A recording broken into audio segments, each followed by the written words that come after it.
ومن جعلہ خلفہ، جو قرآن کو پیچھے ڈال دے گا، ساقہ الی النار، قرآن اسے جہنم میں دھکیل دے گا. کہ قرآن پہ عمل کریں گے، قرآن سفارش کرنے والا ہے، قرآن شفاعت کرنے والا ہے، قرآن آپ کو جنت میں لے کے جانے والا ہے. قرآن کو اگر اپنا امام بنا لو گے تو قرآن تمہیں جنت میں لے جائے گا، اور اگر قرآن کو پیچھے ڈال دو گے، اس کی ابتدا نہیں کرو گے تو یہ تمہیں جہنم میں دھکیل دے گا. اب ہم غور کریں، قرآن پر ایمان بھی لانا ہے اور اس کی ہدایات پر عمل بھی کرنا ہے.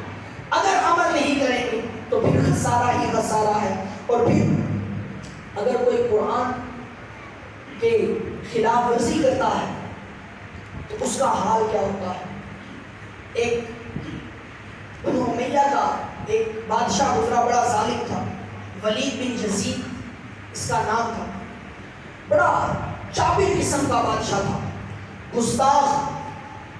اس نے فال نکالا، اپنا فال نکالتا تھا، فال نکالنے کی مہارت رکھتا تھا. ویسے قرآن سے فال نکالنا جائز نہیں ہے، قرآن فال نکالنے کے لیے نہیں ہے.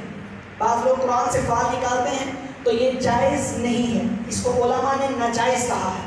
البتہ اس نے قرآن سے فال نکالا تو اس کا فال کیا نکلا؟